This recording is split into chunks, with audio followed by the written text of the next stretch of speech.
묵상의 목표를 알아야 됩니다. 무엇이든지 목표를 알아야지 달려나갈 수 있는 것입니다. 자, 여러분 그 교재를 보시면 되겠습니다. 첫 번째, 우리가 말씀 묵상의 목표를 알려면 하나님이 어떤 분이신지를 알아야 됩니다. 여러분, 하나님이 어떤 분이시죠? 우리가 하나님이 어떤 분이라 할 때 하나님은 사랑이시다, 또 하나님은 은혜가 충만하신 분이다, 또 하나님은 의로우신 분이다, 거룩하신 분이다, 뭐 여러 가지 하나님이 어떤 분인가에 대한 정의를 할 수 있을 것 같습니다. 그런데 말씀 묵상에서 얘기하는 하나님은 어떤 하나님일까요? 말씀하시는 하나님이죠. 하나님은 말씀하십니다. 여러분, 하나님이 천지를 말씀으로 창조하신 것을 우리가 알 수 있습니다. 그리고 구약에서 하나님이 말씀하실 때는 직접 말씀하셨습니다. 직접. 그리고 계시를 통해서 말씀하시는데 자연을 통해서 말씀을 하십니다. 구름과 또 연기와 또 뭐 불이라든지 이런 것들을 통해서 하나님이 말씀을 하셨습니다. 또 선지자를 통해서 말씀을 하셨죠.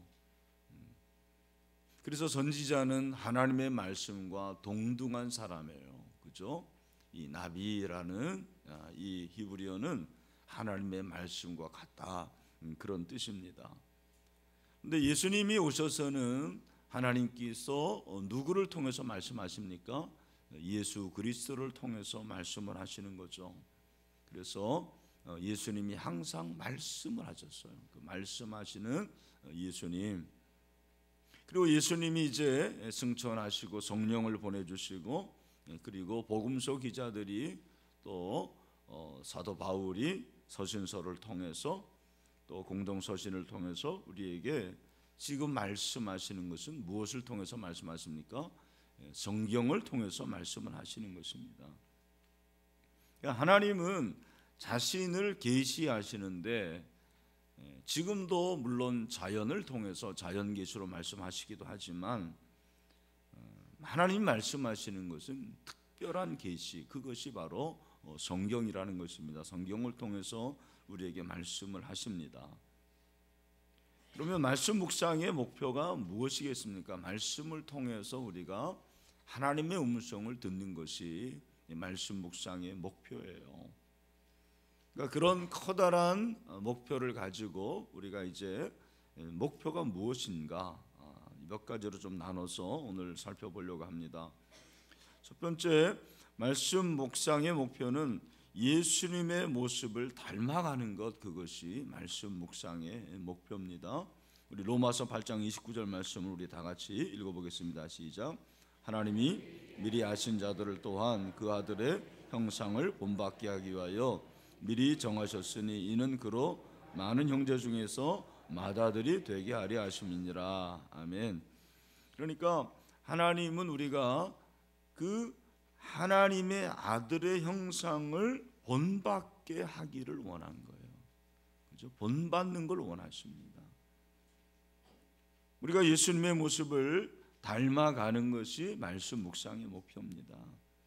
왜냐하면 말씀이 우리의 삶을 변화시키기 때문입니다. 말씀을 통해서 우리의 삶이 변화가 되는 것입니다. 어제 우리가 살펴본 대로 하나님의 성경이 감동으로 됐습니다. 그죠? 하나님의 감동은 성령의 감동으로 된 것인데 그것은 우리를 성숙하게 만드는 것입니다. 성숙이라는 것은 우리의 삶을 변화시키는 거예요. 특별히 하나님은 말씀을 통해서 우리의 성품을 변화시키는 거죠. 말씀을 통해서 우리의 성품을 변화시킵니다. 고린도후서 3장 18절 말씀 다 같이 읽겠습니다. 시작. 우리가 다 수건을 벗은 얼굴로 거울을 보는 것 같이 주의 영광을 보며 그와 같은 형상으로 변화하여 영광에서 영광이 이르니 곧 주의 영으로 말미암으니라. 그러니까 우리가 예수님을 닮아가는 것은 예수님이 우리와 같이 인간의 몸으로 오셨기 때문에 나와 같이 생겼다, 그런 의미가 아니고 예수님의 성품을 닮아가는 거죠. 그러니까 예수님의 성품은 하나님께서 우리를 창조하셨을 때 그 형상이죠. 그것이 의와 진리와 거룩함이에요. 그래서 우리가 점점점 의로워져야 되는 거예요. 그리고 우리가 더 거룩해져야 되는 거고, 우리가 더 진리를 추구하는 그런 사람들이 돼야 되는 거예요. 여러분들이 지금 내가 큐티를 하고 말씀 묵상을 하는데 그 말씀 묵상을 통해서 내가 정말 주님을 더 닮아가고 있는가? 내 성품에서 주님의 성품이 드러나는가? 내 언행에서 주님의 모습이 나타나는가를 늘 우리가 생각을 해봐야 돼. 점검을 해야 되는 것입니다. 두 번째, 우리가 말씀 묵상의 목표가 뭐냐면 하나님을 아는 지식 가운데서 성장을 해야 됩니다. 그것이 말씀 묵상의 목표예요. 자, 호세아 6장 6절입니다. 시작. 나는 인애를 원하고 제사를 원하지 아니하며 번제보다 하나님을 아는 것을 원하노라. 아멘. 그래서 하나님을 아는 지식 가운데 성장하는 거예요. 사람이 어떻게 성장합니까? 사람이 성장하는 것은 육체적인 성장은 물론 밥을 먹어야지 성장하죠. 그런데 우리가 정신적으로 그리고 성품적으로 성장하는 것은 지식을 통해서, 그죠? 공부해야 되는 거예요. 왜 우리가 학교에 갑니까? 학교에 가서 공부하고 그 지식이 우리를 성장시키기 때문입니다. 여러분, 이 개혁교회는 하나님을 아는 지식이 참 중요한 거예요. 그냥 예배만 드리고 미사만 드리는 게 아니고 하나님의 말씀을 늘 듣고 배웁니다. 왜냐하면 하나님을 아는 지식이 있어야지 성장하기 때문에 그렇습니다. 우리가 영적인 존재예요. 우리는 감각으로 사는 자들이 아니라고 그랬습니다. 우리는 세상의 정욕, 안목의 정욕, 이상의 장랑으로 살아가는 자들이 아니고 우리는 우리 안에 성령이 계시기 때문에 그 성령과 교통해야 되고, 그리고 우리는 영적인 존재라고 했습니다. 영적인 존재라는 것은 하나님과의 올바른 관계가 있어야지 잘하는 자들입니다. 그러니까 여러분, 교회를 다닌다고 성장하는 게 아니더라고요. 제가 깨달은 게 그거예요. 교회를 다니고 예배만 드린다고 해서 성장하는 게 아니에요. 그 사람은 겉모습은 더 종교인다운 모습은 있을 수 있지만 성장이 안 되는 거예요. 그러니까 성장이 안 되니까 자꾸 뭐가 나오냐면은 자기의 원래의 모습과 성장해야 될 모습에 갭이 생기니까 거기서부터 나오는 게 뭐냐, 외식이라는 거예요. 외식. 내가 20년 30년 신앙생활 했으면 분명히 어느 정도 거룩해야 되는데 실제는 그렇지 않잖아요. 그러니까 내가 거룩하다라는 것을 자꾸 다른 사람들에게 보여주려고 그러는 거예요. 거기서 이제 외식이 나오더라고요. 성장이 안 되니까. 성장이 되면 성숙한 모습이 나타나는 거고, 그러면 일부러 외식할 필요가 없잖아요. 그렇지 않습니까? 우리가 말씀 묵상은 하나님을 아는 지식을 내가 축적하는 거예요. 누가 가르쳐줘서가 아니에요. 먹여줘서가 아닙니다. 여러분, 어린아이가 적어도 서너 살까지는 엄마 젖 먹다가 이유식을 먹지만 이제는 자기가 적어도 5살, 6살 되면 숟가락질을 하고 자기가 밥을 먹는다고요. 그걸 우리의 영적인 삶에서 적용한다면 이제는 여러분들이 신앙생활 5년, 6년, 10년 했으면 물론 가르쳐주고 들려주는 것도 중요하지만 여러분 스스로가 말씀을 읽고 여러분 스스로가 말씀을 묵상함으로 지식을 얻어야 되는 거죠. 그죠? 그것이 나를 성장시킨다라는 것입니다. 그런 의미에서 말씀 묵상은 우리를 지식 가운데서 영적으로 성장하게 하는 거예요.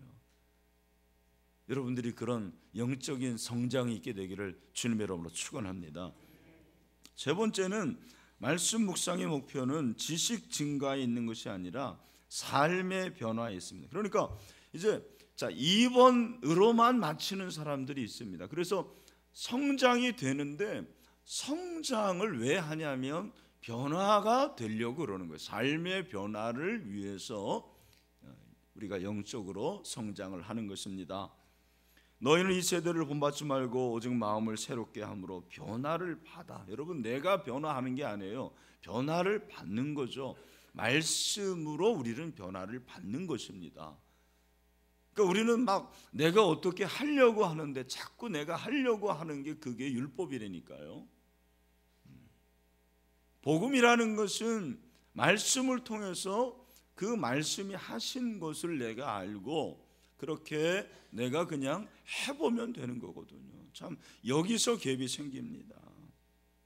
여러분, 삶의 변화가 사실은 신앙의 목표일 수도 있습니다. 이것이 설교하는 목적이에요. 여러분, 한국교회가 60년, 70년대는 이제 부흥회의 시대였고 그것에 대한 어떤 그 반향이라고 해요. 그 부족함을 채우기 위해서 성경 공부가 이제 80년도에 시작이 된 거예요. 그러니까 여러분, 부흥회 하다가 성경 공부하니까 얼마나 좋습니까? 그러나 성경 공부를 하다 보니까 지식적으로는 자라가는데 삶의 변화가 따르지 않는 거예요. 행동이 따르잖아요. 그래서 이제 그때에 오카노 목사님이 선교 단체의 영향을 받아서 이제 제자 훈련을 시작했고 제자 훈련을 통해서 이제 삶의 변화를 일으킨 것입니다.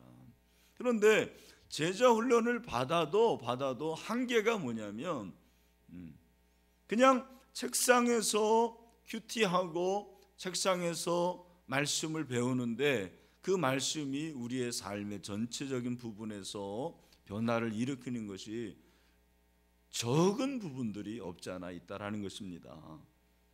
그러니까 정말 말씀을 묵상하는 것이 중요한 거예요.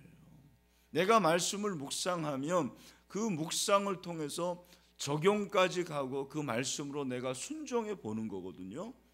그런 사람들은 삶의 변화가 이어지는데 그냥 1년 동안 훈련받을 때는 잠깐 반짝 변화가 있지만 1년이 지나면 누가 뭐 통제를 하나요? 누가 가르쳐 주나요? 누가 뭐 숙제 검사를 합니까? 그러니까 1년 지나면은 거기서 머무는 거죠. 그런 훈련생들이 굉장히 많이 있습니다. 우리 교회도 제가 볼 때는 한 80%는 그럴 거예요. 이게 제자 훈련의 한계예요. 내가 제자 훈련을 받았다는 라이센스는 있지만 그 이후에 내가 지속적으로 말씀 묵상을 하지 않으면, 순종하지 않으면 그 1년의 과정이 과정으로 끝나고 내 삶으로 이어지지 않는 것입니다. 그래서 제가 계속 강조하는 것이 말씀 묵상을 습관화해야 된다는 것, 몸에 배게 해야 된다는 것입니다. 여러분, 그런 의미에서 저는 4번이 참 중요하다고 생각해요. 4번 말씀 묵상의 목표가 뭐냐면, 말씀 묵상의 목표는 경건한 습관으로 바꾸는 거예요. 잘 들으십시오. 사람은 자기가 아는 대로 사는 게 아니라 뭐대로 살아요? 습관대로 삽니다. 여러분이 오늘 오셨던 길도 여러분의 습관대로 오는 거예요. 앉는 자리도 거의 습관적으로 앉습니다. 제가 운전하는데 요즘에 참 어려운 게 뭐냐면 아무 생각 없이 화성자동차 앞으로 가서 좌회전 하려고 그러는 거예요. 아니지 그래가지고 다시 우회전 해가지고 여러분, 이게 습관이에요. 습관이 참 무서운 것입니다. 여러분, 습관은 무엇입니까? 항구적으로 굳어버린 사고나 감정 혹은 선택으로 돼 있다고 그래요. 그러니까 여러분, 습관이 잘 들여야 되는데 가장 좋은 그리스도인의 습관이 저는 예배 잘 드리는 습관이라고 생각을 하고요. 기도하는 습관이고요. 또 하나가 말씀 묵상하는 습관이라고 생각을 해요. 여러분, 이 세 가지가 신앙생활의 성공의 기준이라고 생각해요. 저는 목회자로서 하나님께서 참 주신 복이 이 세 가지예요. 예배 드리는 게 저는 즐거운 사람이에요. 그래서 신학교 다닐 때도 체프를 거의 빼먹질 않았어요. 물론 한두 번 빼먹은 적은 있었겠죠. 아무리 중요한 시험이 있더라도 체프는 빼먹지 않았어요. 왜? 예배가 즐거웠기 때문에. 지금도 저는 예배가 지겹다고 생각한 적이 거의 없어요. 뭐 이제 우리 교회가 오후 예배를 드리면 4부까지 제가 4번 설교해야 되지만 나는 예배가 지겹다고 생각하지 않아요. 예배가 즐거워요. 또 기도가 즐거워요. 기도가 힘들지만 기도를 통해서 기도가 내 습관이 됐어요. 새벽에 기도하는 거. 그 다음에 말씀 묵상이 습관이 됐어요. 저는 대학 때는 사실 제대로 조금 하긴 했지만 이 말씀 묵상을 제대로 하지 못했는데 신학교 들어가면서부터 하나님께서 이 말씀 묵상 큐티를 시키셨고, 제가 한두 번 얘기했지만 저는 방언도 큐티를 통해서 받았어요. 말씀 묵상을 하는 가운데서 하나님께서 방언을 하게 하셨습니다. 그리고 유학 때도 정말 제 유학의 자산 중에 하나는 제 학위이기도 하지만 제가 매일 큐티했던, 적었어요 그때는. 그 노트 몇 권이 저에게는 참 아주 큰 자산이 됩니다. 그러니까 89년부터 제가 말씀 묵상을 했으니까 올해로 27년이 되네요. 말씀 묵상은 적어도 20년 이상을 해야 돼요. 그래야지 내 몸에 배게 됩니다. 이게 습관이 돼야 돼요. 영적인 습관은 참 중요한 거예요.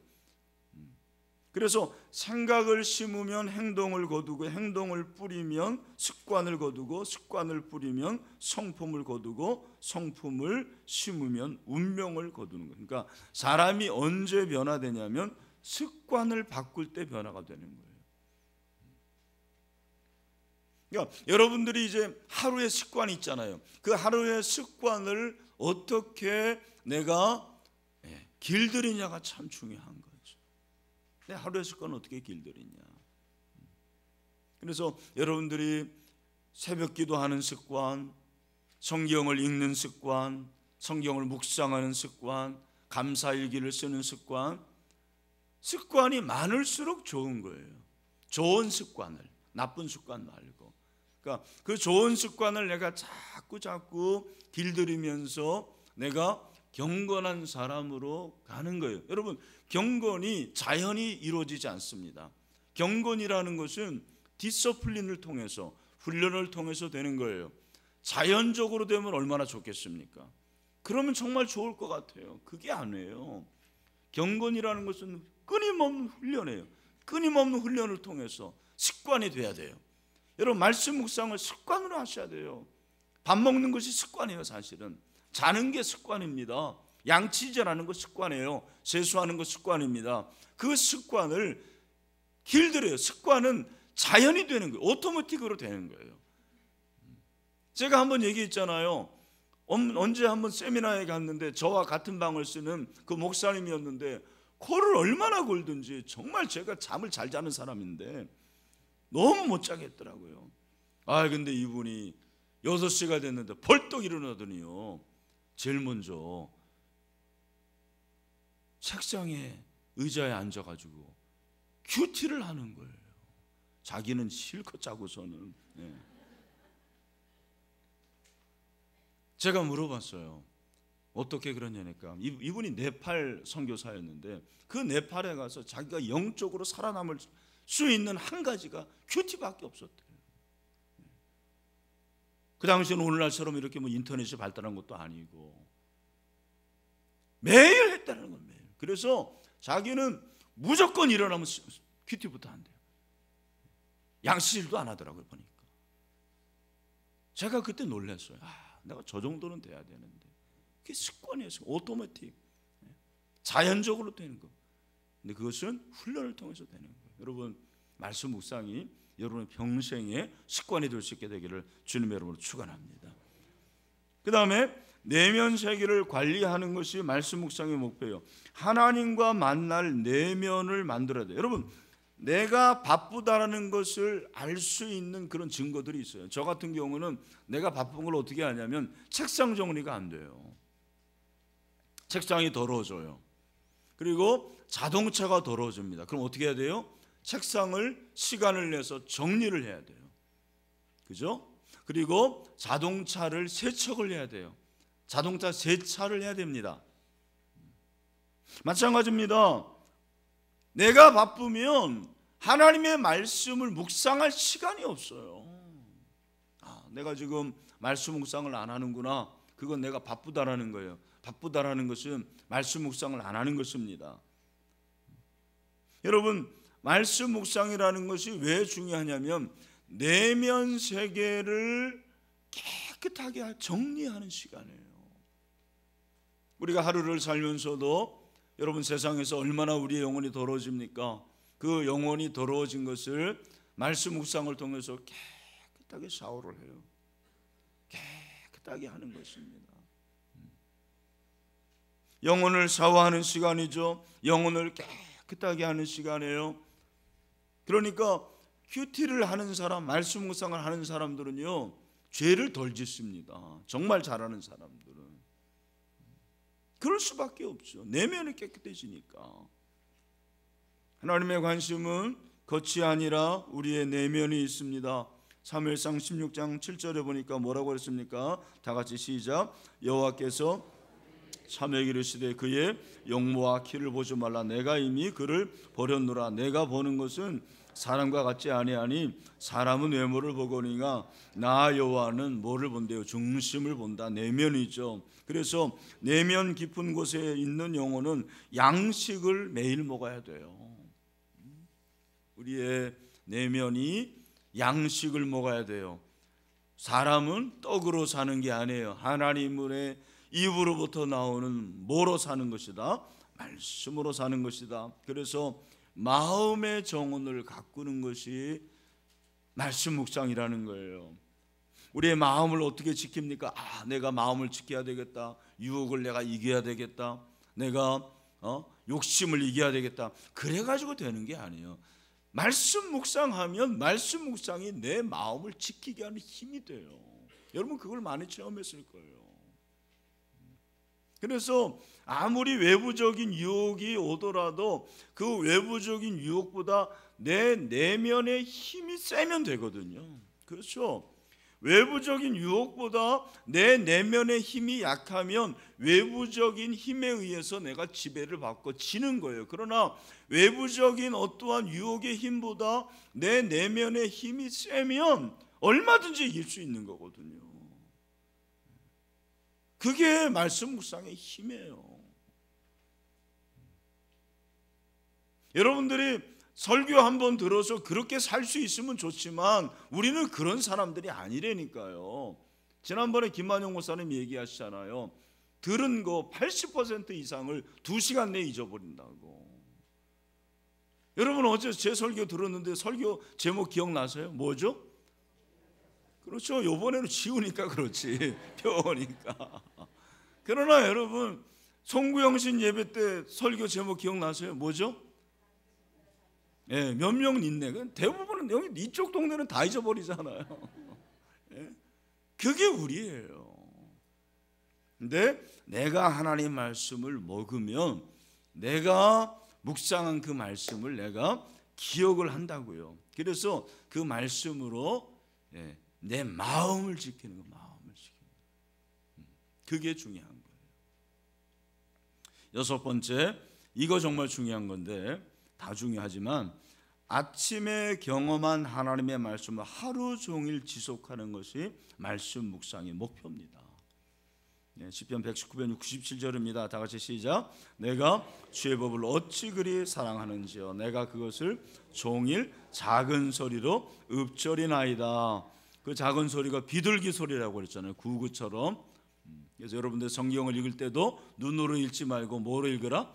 입으로. 입으로, 마음으로 읽는 게 아니에요. 입으로 읽으라고 했어요. 입으로. 작은 소리를 내서 읽으세요. 그러면 안 졸려요. 그리고 그것이 내 귀에 들려야 됩니다. 여러분, 묵상한 말씀을 한 문장으로 요약할 수 있어야 돼요. 그게 잘한 묵상이에요. 제가 늘 말씀드리죠. 설교 한 문장으로 요약할 수 있어야 돼요. 하나님의 관계가 회복돼야지 그것이 회복의 최우선이라는 것이 어제 말씀의 요약이잖아요. 그죠? 종구형신 예배 하나님께 붙어 있는 거, 말씀과 기도로 붙어 있는 것이 하나님께 붙어 있는 것이다. 딱 한마디로 요약이 돼야 돼요. 여러분이 잘한 큐티는 한 문장으로 요약이 되고 그것이 계속 기억에 남아요. 저도 매번 그러는 게 아니고 그렇게 하나님이 강력하게 주시는 문장이 있어요. 그러면 그 문장을 기억해요. 그리고 보통 중간 지점 정도에서 확인하는 게 뭐냐면 점심시간에 식사 기도할 때 그 문장을 놓고 기도하라고 보통 얘기를 해요. 여러분들 이제 말씀 묵상에서 제가 오늘 이제 일찍 와서 오늘 본문 날쌤의 그 호세아서 1장 1절부터 11절인데 묵상을 해서 D형으로 했어요. 보통 D형으로 하잖아요, 우리는. 자, D형이라는 것은 내용 관찰과 연구 묵상, 느낀 점, 결단과 적용인데 여러분 오늘 가셔서 하세요. 호세아서 1장 1절부터 11절. 자, 책 있는 사람들은 하면 되고 그 날쌔이 없는 사람들은 아마 내일 올 것 같은데 여러분 스스로 하세요. 호세아서 1장 1절부터 11절. 그래서 제가 오늘 묵상한 것을 여러분 내일 오시면 드릴게요. 그러면 여러분이 묵상한 것과 제가 묵상한 것이 어떻게 다른지 뭐 제가 하는 게 정답은 아니에요. 그냥 목사님이 이렇게 하시는구나, 나는 이렇게 했는데 서로 비교해 보라는 것입니다. 근데 여러분 오늘 제가 한 것이 뭐냐면 내 자신을 돌이켜보고 말씀에 무조건 순종해야 되겠다라는 것이 한 문장이에요. 제가 그 호세아가 하나님께서 이제 그 고멜 음란한 여인과 결혼하고 음란한 자식을 낳으라고 하는데 그것이 선지자의 입장에서는 얼마나 불합리하게 보이겠습니까? 그리고 세 자녀를 낳는데 그 자녀들의 이름을 통해서 하나님이 정반대의 성품을 보여주시는 것 같아요. 하나님의 성품은 구원시키는 건데 로루하마라는 것은 내가 구원하지 않겠다. 로함이라는 것은 내 백성이 아니다. 정반대, 역설이잖아요. 역설을 통해서 이스라엘 백성들의 영적인 상태를 말해주는 거죠. 이스라엘 영적인 상태가 바로 역설적인 하나님의 말씀과는 정반대로 살아가는 거예요. 그래서 야 니네들이 지금 이렇다라는 거죠. 그런데 중요한 것은 호세아가 즉각적인 순종을 해요.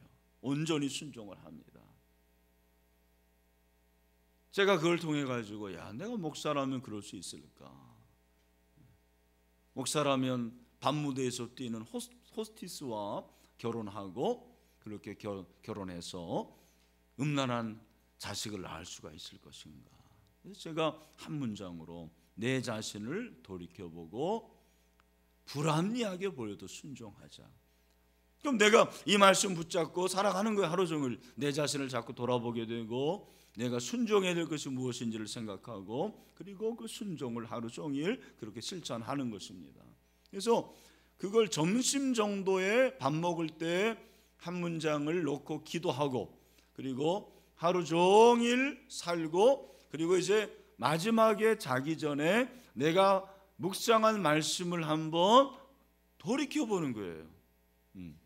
세상 사람들도 자기 전에 자기의 생활을 돌아본다고 그러는데 기준이 없는데 돌아보면 뭐 합니까? 근데 우리는 기준이 있는데 그 기준이 바로 하나님의 말씀, 묵상한 것을 돌이켜보는 거죠. 이렇게 살면 참 재미있는 거예요. 너무너무 좋아요. 그 맛을 몰라서 그렇지 너무너무 좋은 거예요. 그래서 그렇게 아침에 경험한 하나님의 말씀을 하루 종일 지속하는 것이 말씀 묵상의 목표예요. 자, 마지막 7번 말씀 묵상을 통해 순종하는 종이 되는 것이 말씀 묵상의 목표예요. 자, 여러분, 말씀을 들은 후 두 가지 선택이 있습니다. 거기다 쓰세요. 순종이냐 거부냐. 둘 중에 하나예요. 우리는 아닙니다, 나는 그렇게 살지 않겠습니다 라는 것을 거부로 생각하는데, 그게 아니고 내가 묵상한 대로 살지 않는 그 자체가 거부예요. 예? 순종하지 않으면 나머지는 다 거부라니까요. 이걸 여러분이 아셔야 돼요. 순종하지 않는 것은 듣지 않는 거예요. 자, 어제 우리가 신명기 4장 봤는데 신명기 4장 1절 말씀 뭐라고 그랬습니까? 다 같이 읽어보자. 시작. 이스라엘, 이제 내가 너에게 가르치는 규례와 법도를, 이 규례와 법도가 말씀들을, 이게 이제 우리 송구영신 예배 때죠. 뭐라고 그랬습니까? 듣고 어떻게 해라? 준행. 듣고 준행하는 것이 순종이에요. 여러분, 이걸 알아야 돼요. 우리는 준행하는 것을 순종이라고 생각하는데 그게 아니고 듣는 자체가 순종이라니까요. 그러니까 헬라적인 의미에서는 듣는 것과 행하는 것이 분리되어 있는데 히브리적인 의미에서는 듣는 것이 순종이래잖아요. 순종하지 않는 건 들은 게 아니에요. 여러분들이 하나님의 말씀 설교를 들었는데 순종하지 않는 것은 그 들은 게 아니에요. 그냥 외이 뭐죠? 겉에 있는 귀로 들은 거예요. 내 이로 들은 게 아니에요. 그게 중요한 것입니다. 그래서 요한복음 10장 21절 말씀, 우리가 잘 아는 말씀입니다. 다 같이 시작. 나의 계명을 가지고 지키는 자라야 나를 사랑하지, 나를 사랑하지 내 아버지께 사랑을 받을 것이요 나도 그를 사랑하여 그에게 나를 어떻게 해요? 나타내. 이것이 순종이지 않습니까? 그래서 이제 말씀을 정리하라고 하는데, 여러분 이제 맺는 말이 뭐냐면 묵상하고 묵상한 대로 뭐하라? 순종하라는 거예요. 아멘이죠. 그렇죠. 그렇게 될 줄로 믿습니다. 그러니까 자동차 운전을 열심히 공부했는데 운전하지 않으면 차는 가요 안 가요? 안 가는 거예요. 아무리 뭐 페러리 같이 엄청난 수억 원짜리 자동차를 내 집에 모시고 놔도 그 페러리를 막 연구하고 공부하고 자동차가 어떻게 하면 가는지를 아무리 공부해도 몰지 않으면 페러리는 그대로 남아있는 거예요. 하나님의 말씀이 이렇게 존귀하고 가치가 있는데 이 말씀 오늘 이렇게 말씀 묵상의 목표가 이거구나, 말씀 묵상이 참 좋은 거구나 해도 여러분이 말씀을 묵상하지 않고 순종하지 않으면 이거는 그냥 이 성경은 자고 있는 거예요. 자고 있는 거예요. 잠자는 성경을 가진 사람들이 얼마나 많은지 몰라요. 여러분의 성경을 깨우십시오. 그리고 말씀 묵상하고 말씀 묵상한 대로 순종해서 여러분들이 정말 회복해야 되는 은혜가 있게 되기를 주님의 이름으로 축원합니다. 할렐루야. 이 시간 우리 찬송 한번 하고 마지막으로 기도하도록 하겠습니다. 찬송가